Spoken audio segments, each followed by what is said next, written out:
Okay, we're here. Welcome back to Wood Dwellers Black Creatives series. Okay, I was trying to figure out the technical difficulties behind going live, and I just need to check to make sure that we're on live right now. Just making sure.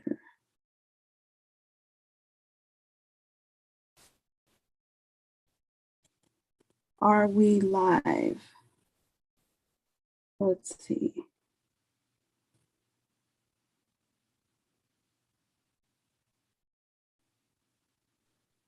I think we're live.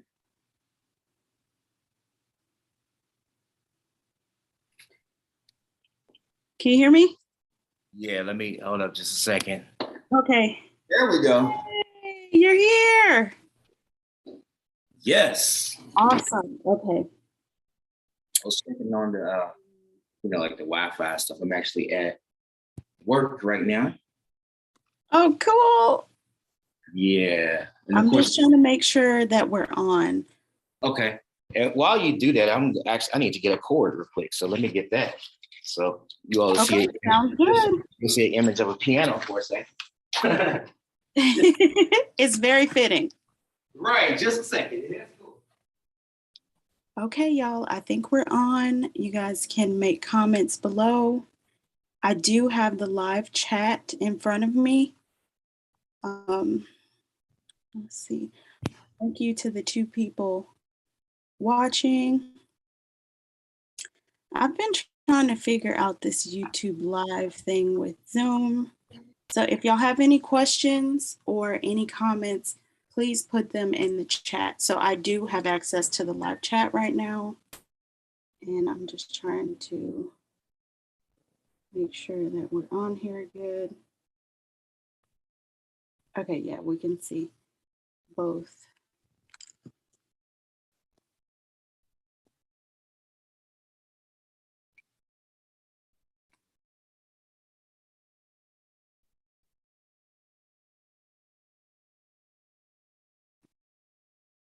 Just trying to make sure.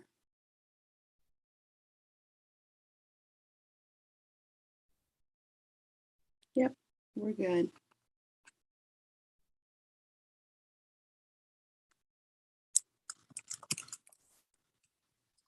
Have any questions for the guests? Please type them in live chat just to let everyone know. And I'm back. I should have had some elevator music playing while I was gone. Right? Oh my gosh. Okay. Awesome. Awesome. Yes, everybody. So we have 2 viewers. Everybody gets to see me setting up stuff. Yeah. It's not much though. It's not much at all. Oh well, and this is cool. My power cord is very near to a power source for my computer. We get to see you in action right now. That's right. You get to see me in action. Heck yeah. And that action is about to come to an end.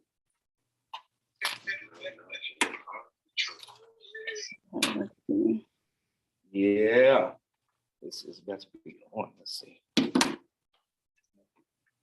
Hey guys, if y'all have any questions or comments, you can put them below in the live chat. I'm watching the screen, so whatever y'all want to say. All right. Read it off. Let me go on and pull this up a little bit. Maybe I'll scoop back a little bit so you can see like both me and the keyboard. All set. Well,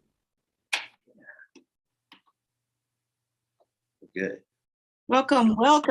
You know how excited I am about this. Oh wow, yo, like finally, first of all, obviously we've known each other for quite a while virtually, and yeah, to be able to see you is great, by the way. I love it. Absolutely love it. Yeah, it's pretty cool stuff. I agree. First of all, I just want to say thank you for coming on today. Yo, no, thanks for having me. Thanks for having me for it. Thanks a lot.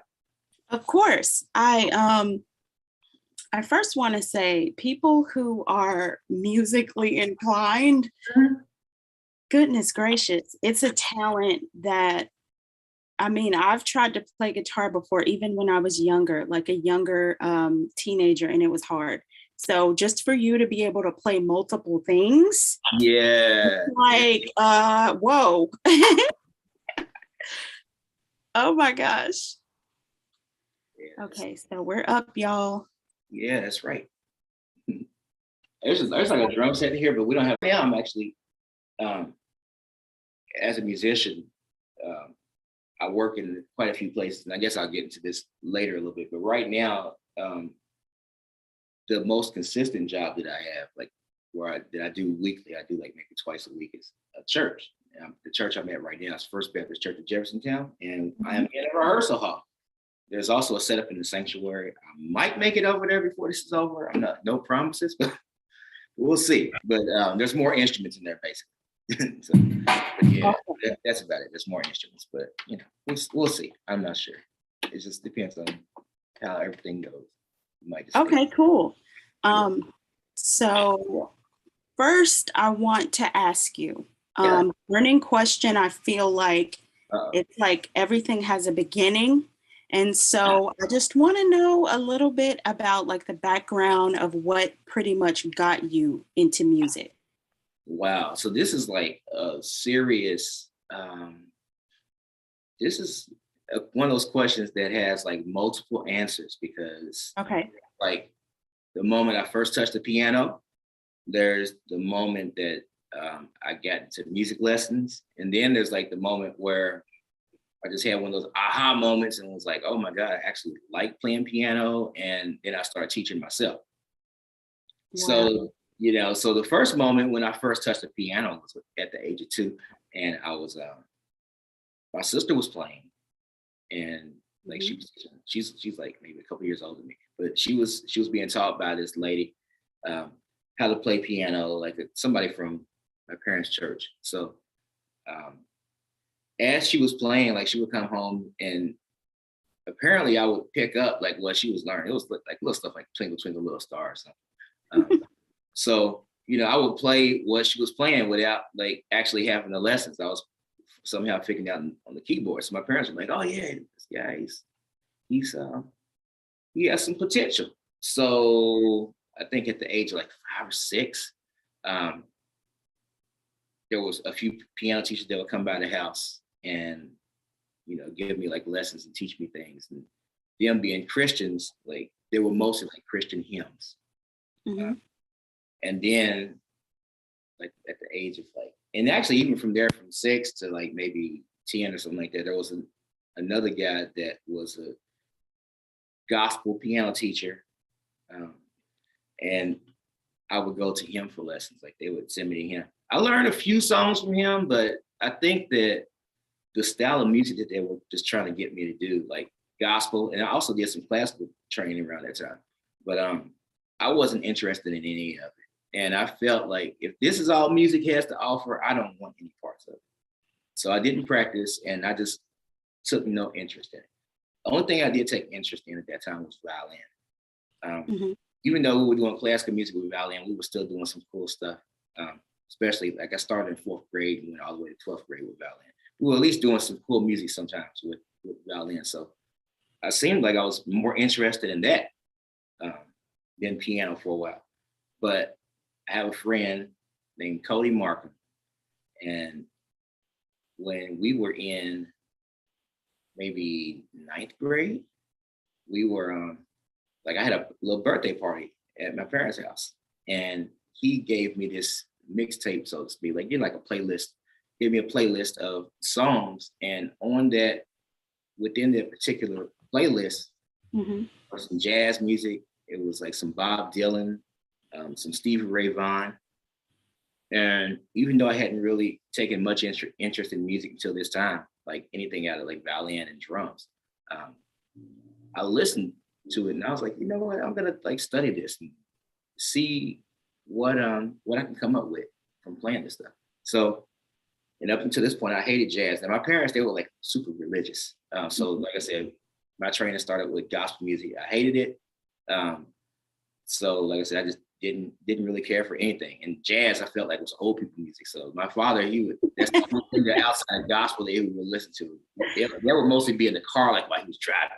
But with this particular mixtape, this playlist, I was like, I'm gonna listen to this. Like I said, once I started like picking it up on the piano, I was like, wow, actually, I'm actually decent at this, and I actually enjoy this music that he sent me. So I learned like all the songs of the playlist, and from there, that escalated into like I joined jazz band. So there, like I said, there's a few starting points. I would say those are the big starting points. When I was 2, when I was like 8, and then when I was like 15. So yeah. Wow. Jazz music is pretty cool though. Like now that I'm older, yeah, it really is. But so my next question, and I'm always interested in hearing like people who create, who are artists. Yeah. Like who or what pretty much is your biggest music inspiration? Oh wow. So as I went through like my origins, so to speak, there were so many music inspirations along the way. I already mentioned just some of it, like I mentioned Bob Dylan and Stevie Ray Vaughan. Huge influences. I would say as far as biggest ones, like I'm in so many different types of music that I have so many per genre.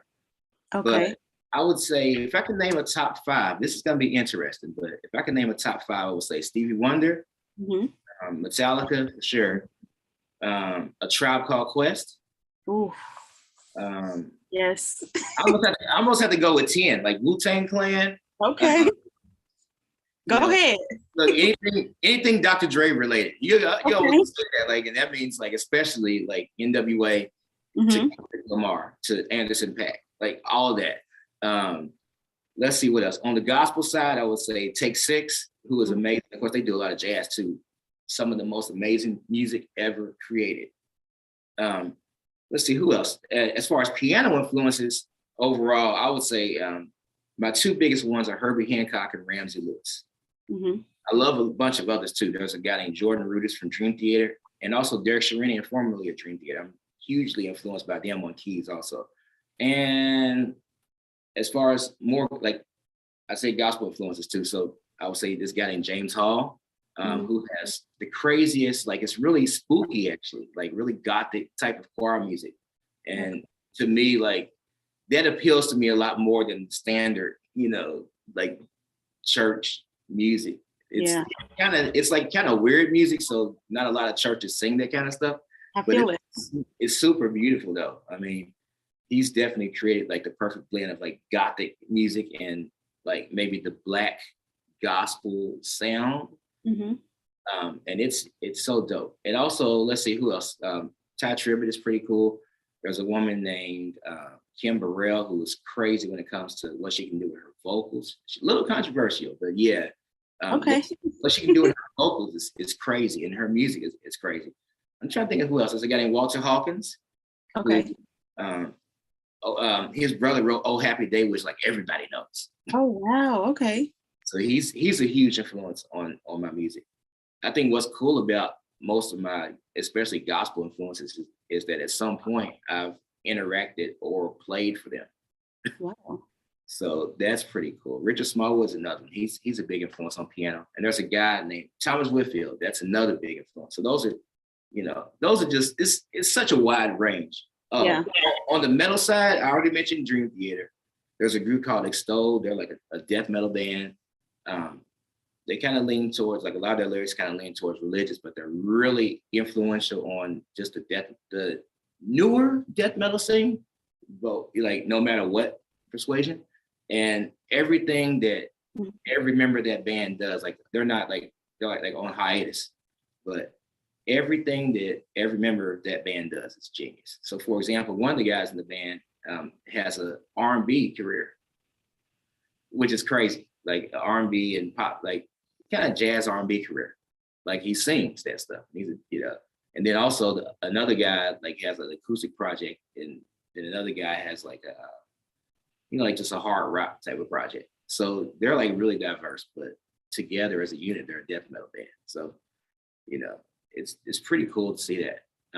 Very progressive too. The Faceless is another band, and they're influenced by Stowe, but they're like, they have some very violent lyrics sometimes. I love it though, but they're super brilliant. Necrophagist is a huge influence on my style. Love Necrophagist. I like Cannibal Corpse sometimes too. Like they're pretty cool. Same. Even this band, I got a shirt on right now. This band called Revulsed. They're like a kind of a grindcore death metal band. And my family and the guy that helped form this band's family, we're like super close. Mm-hmm. We've even traveled to Australia like to hang out with them. So it's really cool. Wow. But yeah, Revulsed, they're like super heavy stuff. They've done a couple Cannibal Corpse covers too for their albums. So they're just brutal music. I love brutal music, beautiful music.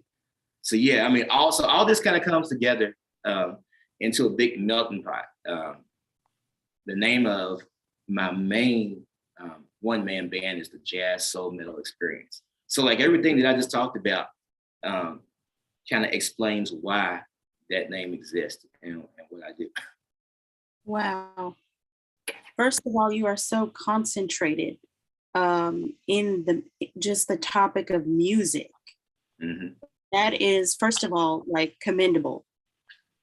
I love hearing people and just what makes them passionate about their craft. Mm-hmm. And just to dissect it that way is like, I'm pretty glad that I got to like just hold this space to be able to hear you say that. Oh wow, that's amazing. And I'm gonna be asking you later for music recommendations. Yeah, absolutely. I definitely have. Okay. Absolutely. We got some people in the chat. What's up, y'all? Lady says hello. She said, I made it. Hey, that's awesome. Send in questions, y'all, if y'all have any. So my next question is, when I was following you on Twitter, I noticed that Erykah Badu is following you. How did you feel when that happened? Oh my God, so that was an amazing moment. We happened to be in a conversation like at 3 o'clock in the morning one night. What? And I can't even remember what it was about. It was a few years ago, but like we happened to be in a conversation, and it went on for like over an hour for sure. It was like me, her, and like maybe 2 or 3 other people, and we were just going on and on and on. Like no pun intended. No, we would go on and on, like in this conversation, and somewhere along the way, she followed me, and I was like, yes, it's great. Yeah, it's really cool to interact with like some of my biggest musical influences on Twitter.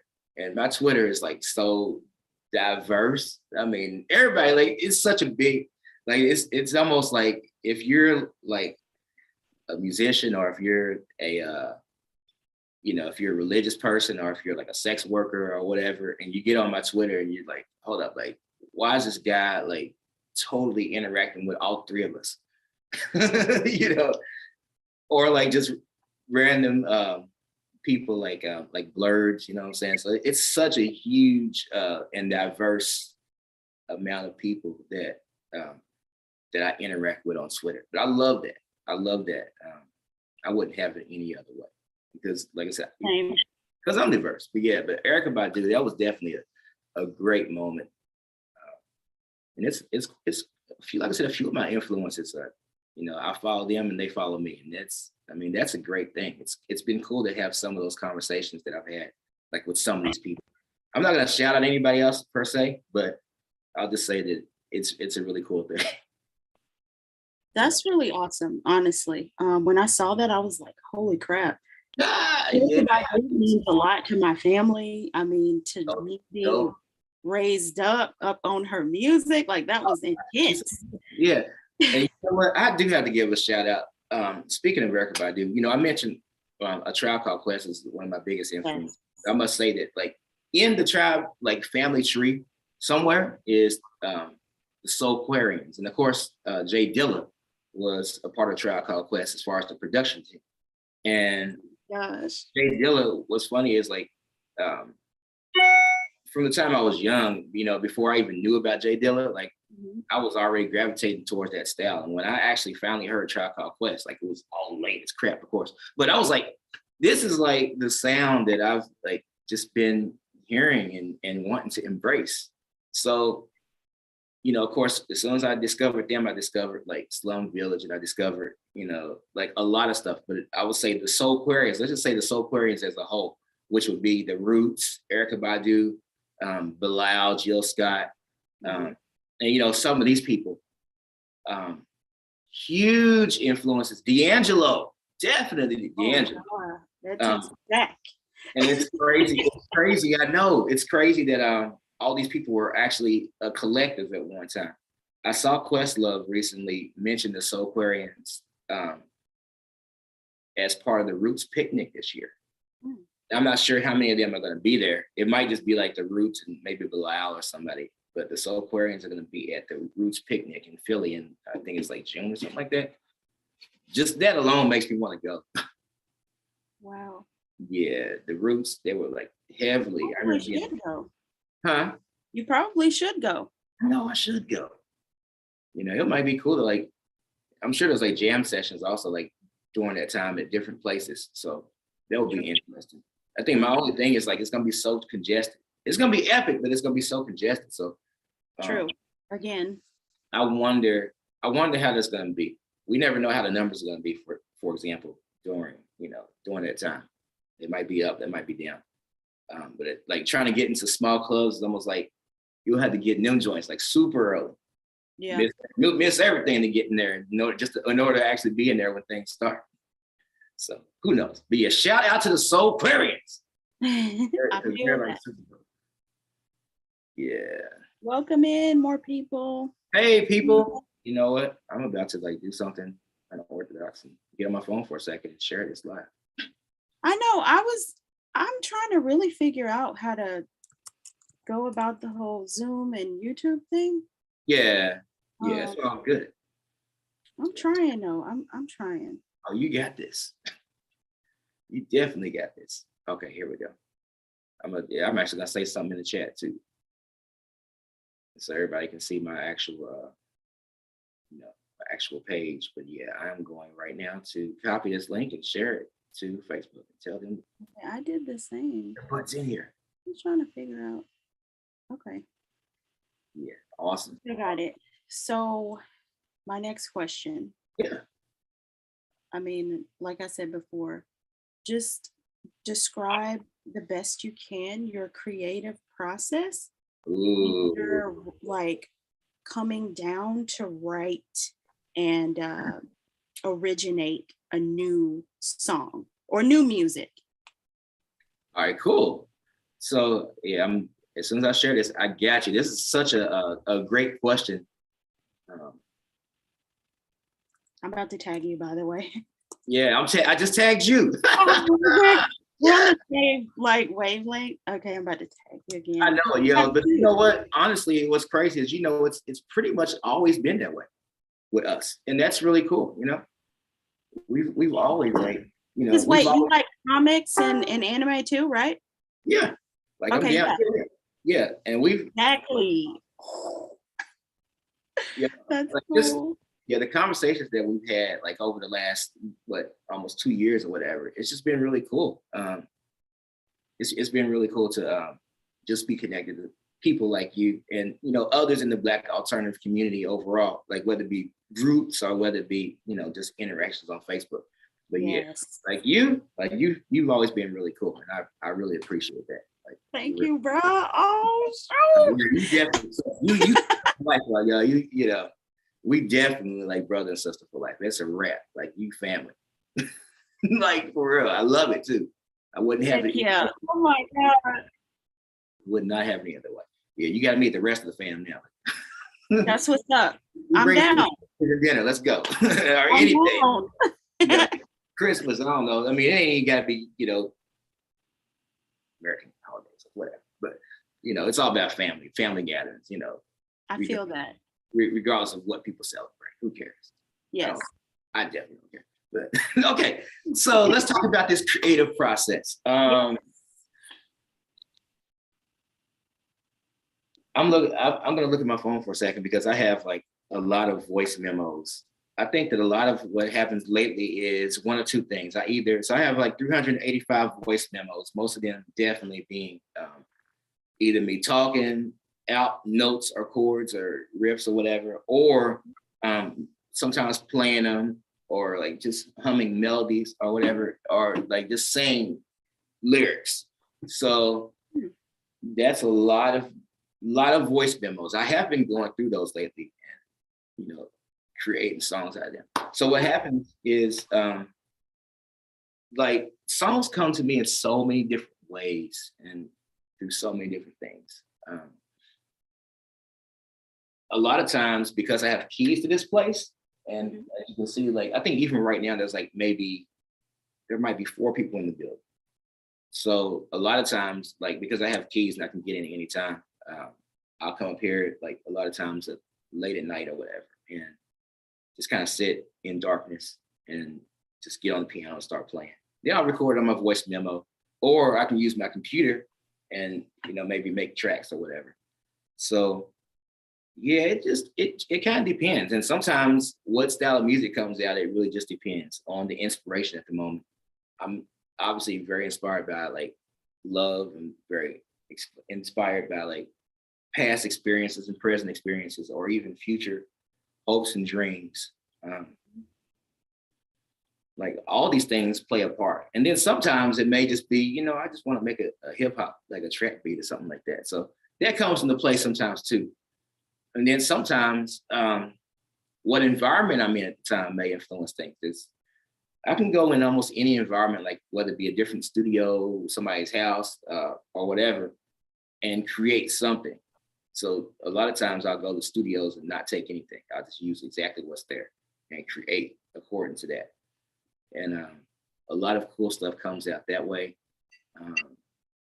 Sometimes I'll just get on the drums and play, or I think the biggest thing that happens with me is I always have some kind of like metal riff in my head that I'll put on my voicemail. So yeah, depending on the style of music. The music that comes to me most naturally is death metal and neo soul. And so I can almost write a death metal song anytime, or a neo soul type of song anytime. That never ever. That's just like clockwork. Other forms of music, it just depends. Okay, I feel that. Yeah, but yeah, like I said, I can definitely write like songs in a few minutes. Now lyrics, they may come a little harder, and that just depends on experience. I remember a few months ago, I was working with a band as the vocalist, and I'm about to do a bunch of music for them, like just doing a bunch of vocals, and they're like a metal band, very heavy, very brutal. I wouldn't say it's totally death metal, but it's like, it's a hybrid but very brutal style of metal. And I was at a point a few months ago where I was like, dang, like I was trying to find a way to write angry lyrics. I wrote one song that was super angry, but it was like about Breonna Taylor and like just all the things that were going on with atrocities and white supremacy and police brutality and stuff. So that came easy because it was going on.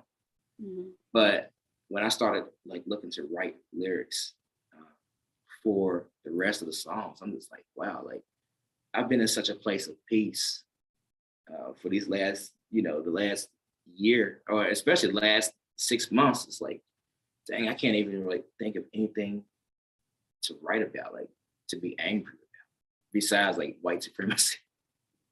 I feel that 20,000 times over. I feel that. Okay. Yeah. So that's I didn't want to. Everybody else in the band is white, so I'm like, I just don't want to like write everything about white supremacy. I don't want to. I feel you. It's good to do it occasionally, though. I mean, right? Oh, absolutely. Yeah, absolutely. Because these people out here are crazy, but they really are. Legit. It's all good though. I love everybody until they start acting, until they start acting like that. Right. Or anybody starts getting yeah. So it was just funny. I would say the last couple of months though, I've had a few experiences that made me a little, I wouldn't say angry, but maybe sad, stuff like that. So I was able to channel some of that energy into more angry music. So yeah, the anger's back a little bit, not too much, but enough to write and That's cool. take my last, my last few months of experiences, and especially this last month with deaths and just other dissolvements, and like really find that angry guy again, you know, let him out. Just for lyrics, not anything else. I'm thinking like low key, should I like later on send you songs that I like love to be able to know if I have good taste in music now? Oh Like, yeah, no. that I mean, cool? it's so funny. Like when you talk about the taste in music discussion, because I've learned so much from the community of people on Facebook, especially with the Black alternative community. There's, you say Black alternative, for example, and even some of the communities that you introduced me to, and you talk about these things, and it's like everybody has a different idea, of what it means to be Black and alternative. True. So it's such a wide range. So we have the people that are like in the screamo. I would say, especially the Gen Z crowd seems to kind of grown up with screamo. Okay. Which is very interesting to me. Bands like Pierce the Veil or Under Oath or whoever. Yeah, there we go. Gotta love. I mean, I love them, absolutely, like for sure. What's my childhood low key? Like Shawty was a little emo. Absolutely. Heck Shawty yeah. was emo. Yeah, like the emo scene. It's very interesting to see. To see people.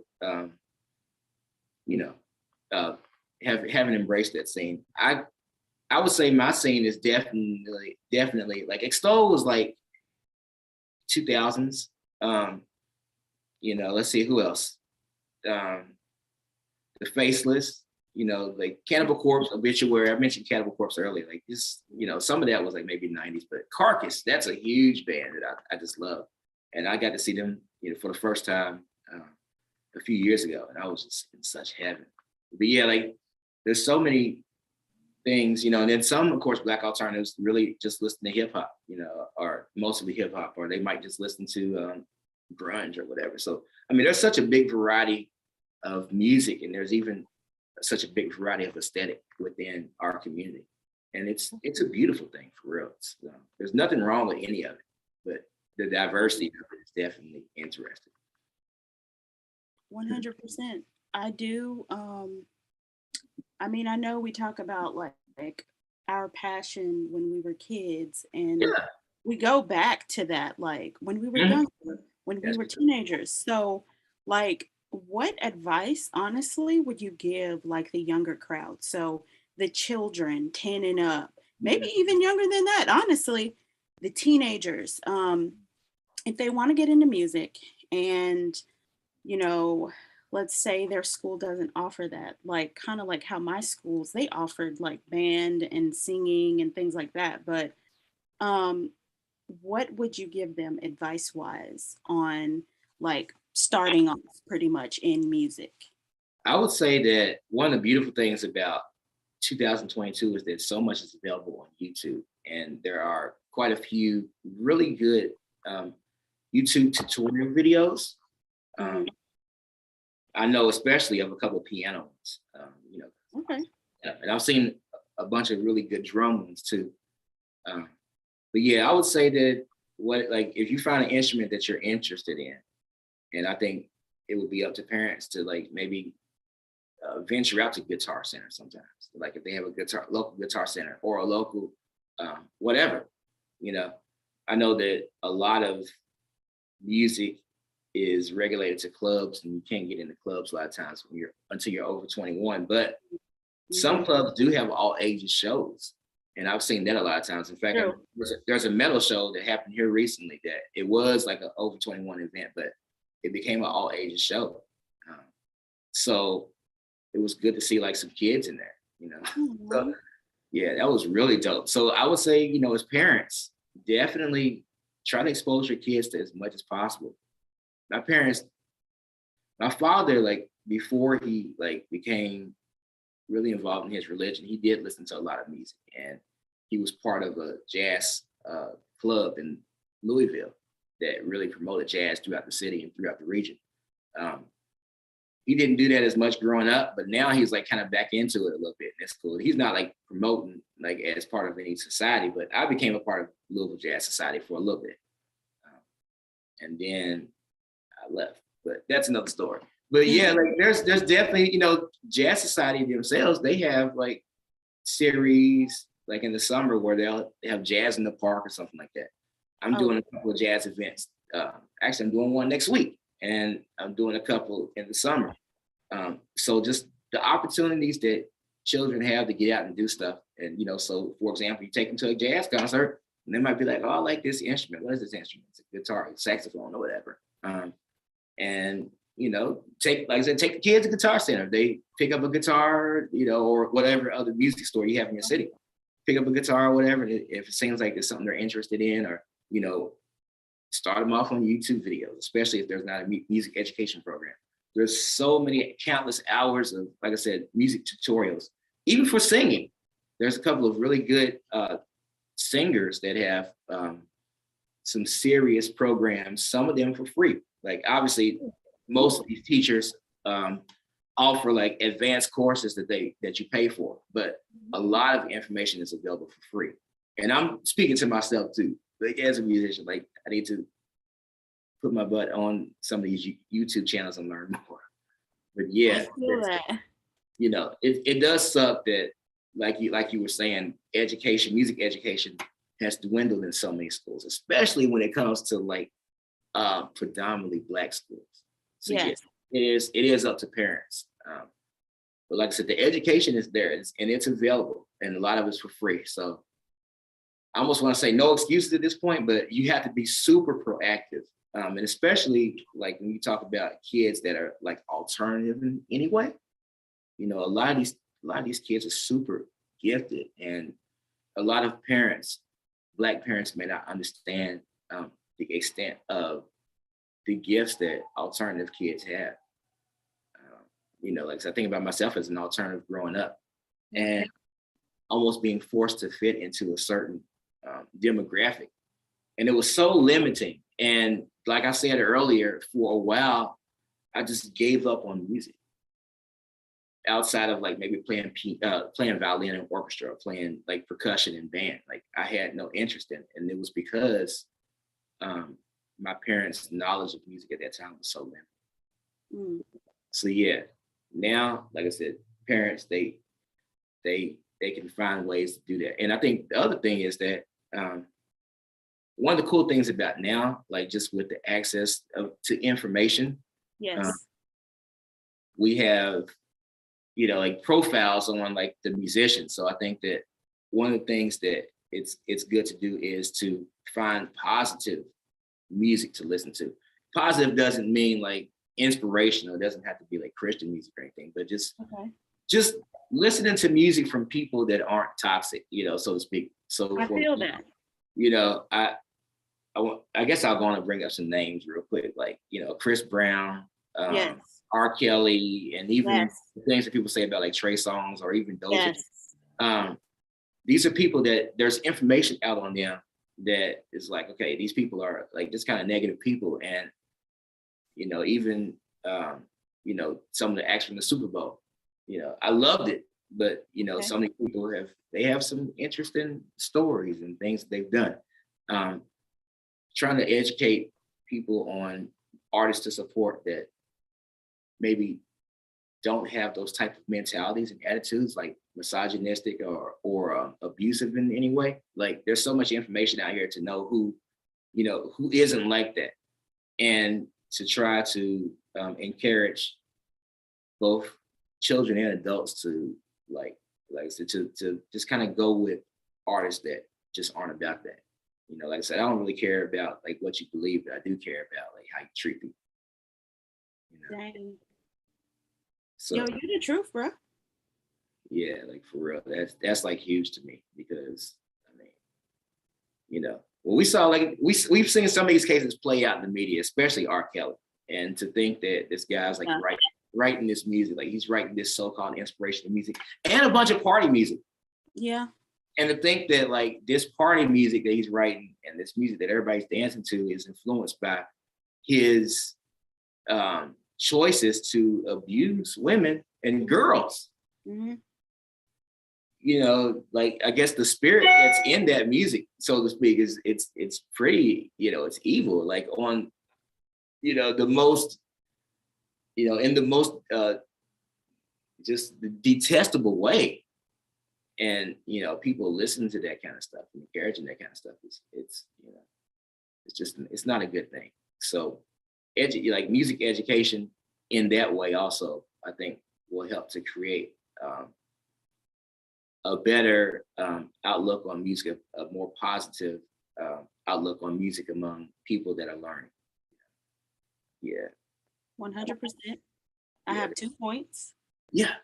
That's You trying to like do like a series on Black alternatives, like a safe space for us to like discuss some stuff and or either whatever ideas you have, because you are let's go. Let's do this together. Like for I'm real. so serious. Like I'm so serious. I'm trying to be like not like a hobbit naturally. I'm like always in the hut, in the house, like a little gerbil, not really going out socializing. But I just feel like, I mean, we all have an internet connection. We can make a change up in here now, okay? Because we out here. Yeah, absolutely, sure. And it's, you know, it's been really cool. I think that it's the most beautiful thing about the pandemic and the most beautiful thing about, yes, I hate to say the riots and I hate to say the atrocities that America's committed and, you know, police have committed, but but it's brought so many of us together in ways that times of peace never would. And that's how it is. Like times of war do bring unity. Like no matter what political, you know, affiliation you have, like when Russia starts acting crazy, you know, people are going to unite and say, I would hope so. You know, I really would hope so. You know, or even like, unfortunately, like when Bin Laden did what he did, for example, you know, like everybody was all of a sudden patriotic. You know, I think a lot of people were debating on whether we should go to war, but I think that when we went to war, it seemed like there was some unity. Of course, the war went totally to the wrong place, which really sucked. But I think people were definitely looking for a common enemy and just like, you know, just ready to retaliate in some kind of way.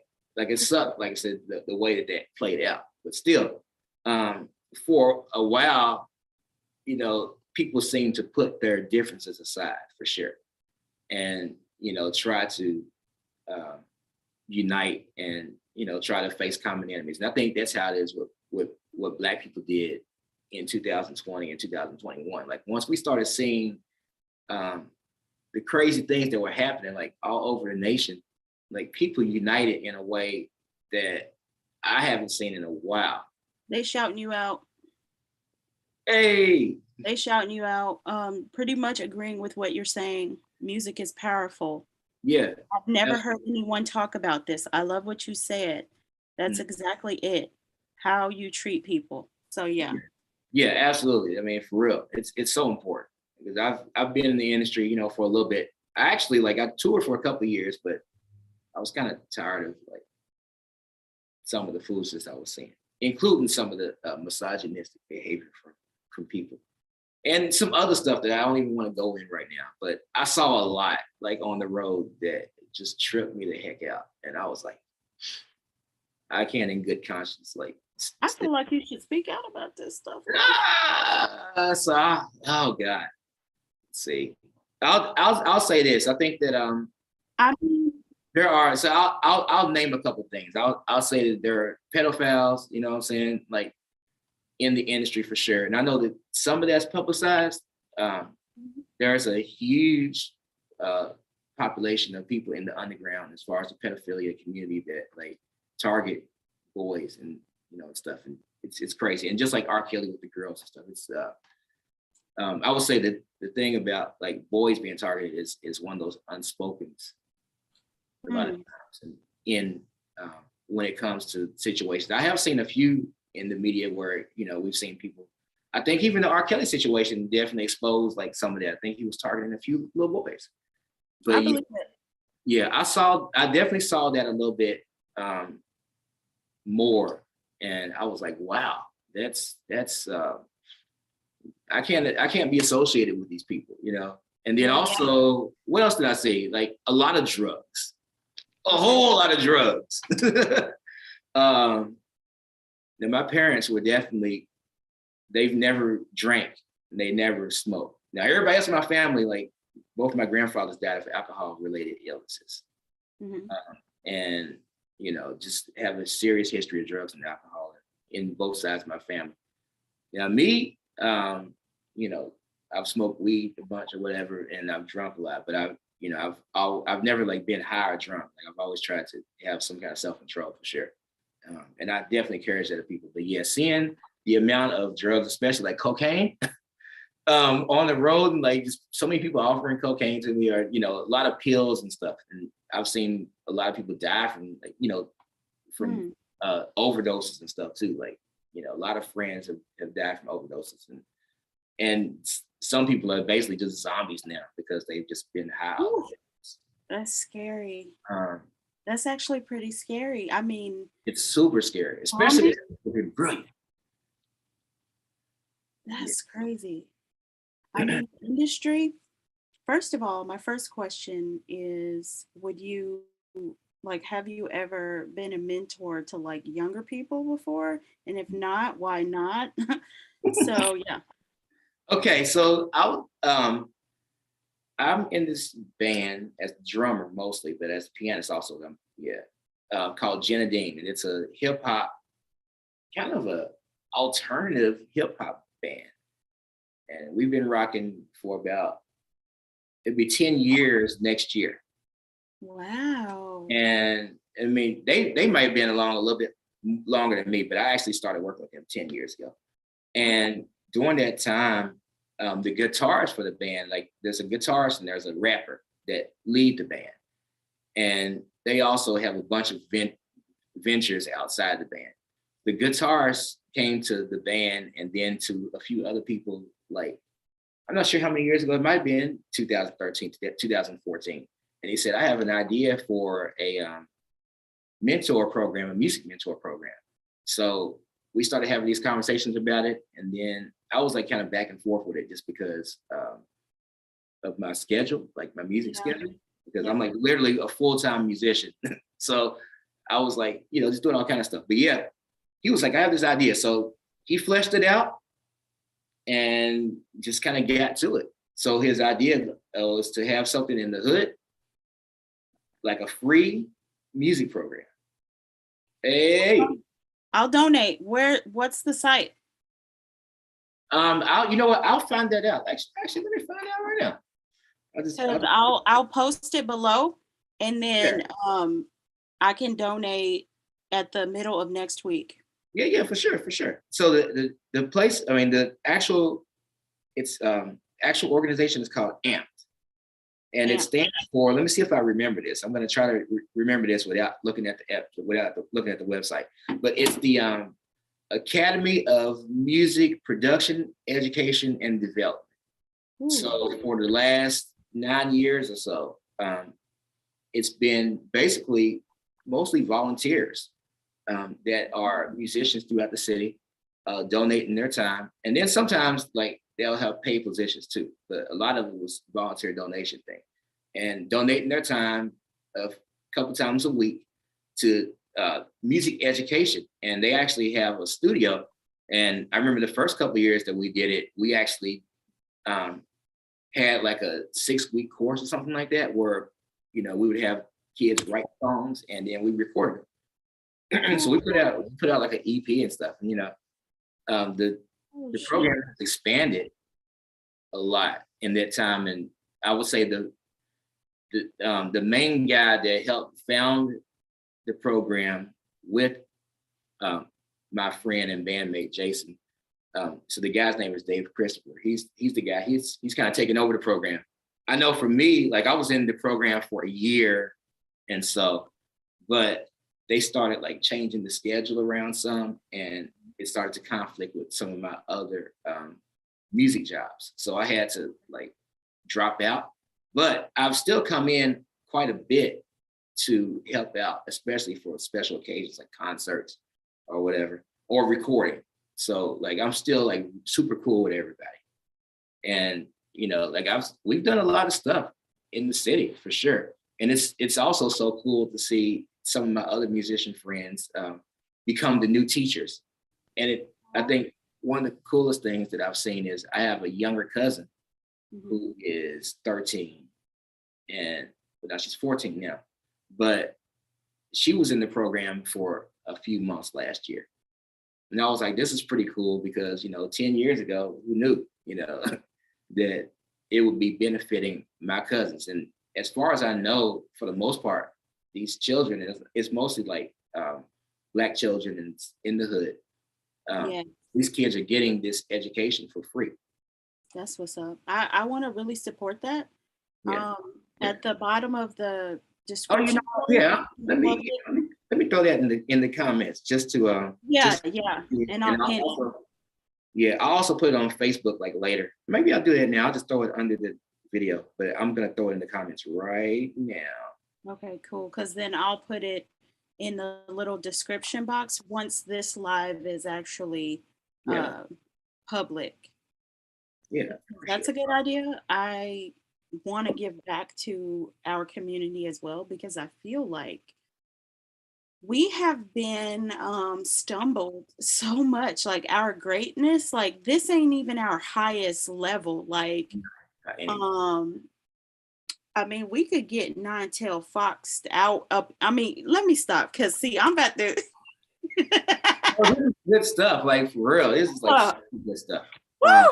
When you said that, I just thought about, I mean, just as a note, American history and how much we are American history, even in our circumstances and the way that everybody else took credit for our work. Right. The writings, the music. First of all, the music. Yeah, everything is from us for sure.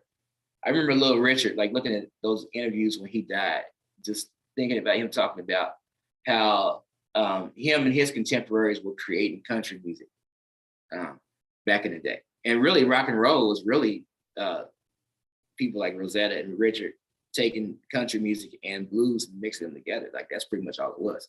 And to think about how much they were such innovators, like doing that stuff. But yeah, just even the inventions, you know, thinking about people like George Washington Carver, Benjamin Banneker, like all these other people.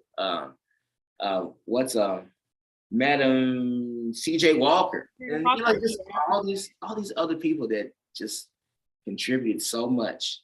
And you look at these Black history facts about people like that invented iron, people that a Black woman inventing GPS, you know. Well, the traffic light. Traffic lights. I mean, just so much stuff. I mean, I can't think of where I would be without maps right now. Like when it comes to same. A Black woman is responsible for that. Same. I'm serious when I say I'm glad that I find people online, and I'm glad that you and I have like crossed paths. Yeah, because I love genuine people. Like I love people who aren't robots and coasting to what's cool, coasting to what's acceptable. Like I'm quiet with mine, but I'm like, wait a second, I'm 30. No more. I'm about to like come out here and like really do what I gotta do. Like I'm no freak. I'm just having a moment. That's it. No, that's fine. Dude, yo, these are important moments. I'm telling you. Like for real. Right. Important moment. Crap. That is crazy. Like we could go into this like no. Like make this the regular thing, low key. Like whenever you're free, obviously, and I'm doing virtual work at home. That's and obviously trying to do like more YouTube stuff, because after my channel started growing, I kind of didn't expect it to be like that. So I mean, I don't mind whatever like projects you're working on. If you want me to broadcast them on here or TikTok, Twitter, whatever, you like let me know. And Yeah. as well as your friends, I mean, you know, you have any Black creative friends, which I know for a fact you do. If you're Yeah, working exactly. on Yeah, stuff, absolutely. Yeah. like post it my way or send it and I'll, you know, whatever. This is awesome. You know, it's funny because you know while we were talking, I was like, "Yo, sus, we got to, you know, I need to start something too." So I think Yes.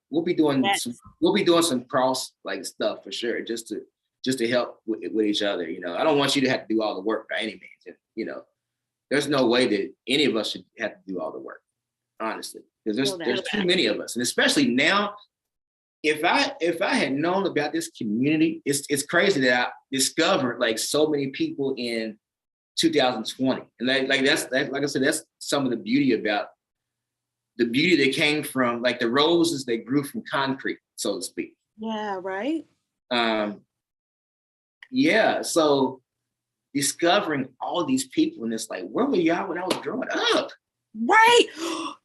Okay, I almost dropped my phone. Yo, I almost dropped my phone. like, I cannot believe it was such a culture shock because in my area, I'm in Kentucky. Now there are a lot of Black people here, but most of the Black people that I've ever interacted with have been either in gospel or they've been in like the, you know, soulful community. Okay. And, you know, we've definitely had like a bunch of spots where there's been like, you know, a lot of poetry, Black poetry, and, you know, people doing neo soul and stuff like that's been around for quite a while. And I've been in that community forever. But it was almost like I would go like right from the neo soul poetry reading type of thing events, or like right to like the death metal concerts right after that, you know, like, or maybe like one day it'd be one day it'd be another. But in the death metal scene and just in metal overall, and I know I've attended like hundreds of concerts at this point. You know, there still aren't that many Black people in this area that we see at the metal concerts. In fact, at the last one I went to, I might have been the only Black person there actually in there that I know of. Might be like one more. But the other Black people that were there were on the other side of the club playing pool or, you know, drinking, you know, whatever. So having a little beer or something. So, you know, it's still very isolated in some ways. A lot of It times. really is. I have tons of experiences like that. One experience was this show for Guar. Yeah, I love it. I was like, I was a kid. Like I was light enough to crowd surf. That's how young I was. But Excellent band. I went for a Job for a Cowboy. That was my favorite group back then. It's like the MySpace days, they were like huge. I'm trying to tell you, like they were my, like even now, I'll say, when I get into like ruts, that's the music. It's like a time period for me. Because they say that people associate their taste in music or songs with like their experiences or something like that. I don't know where I read that from, but that time period was like difficult. The younger, so I don't know. I went to this show, and they ended up not even being there because they said that their tour van broke down on the outskirts of tour van was always breaking down. Huh? Tour van was always breaking down. And I was so sad. I remember being so sad because I was going through a lot and they were my favorite band back in the day. And like when they said, yeah, sorry guys, Job for a Cowboy isn't gonna be here, I just remember like melting down, like, bro, why y'all do this to me, bro? Like this would have meant so much to me. But I watched Guar, and I must say that theatrical stage presence to see that in real life, amazing. I was like, yo, and I was literally, it was just me and then like another Black guy. Like it was him, I was the Black chick, and we were just in there. No one else was Black.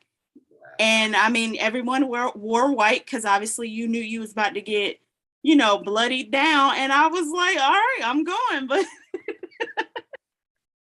I loved it. That was one of the most memorable shows I've ever seen in my life. Guar? Yes. Yeah. The stage props alone were Oh, man. outrageous. I need to see them again. Oh, I need- didn't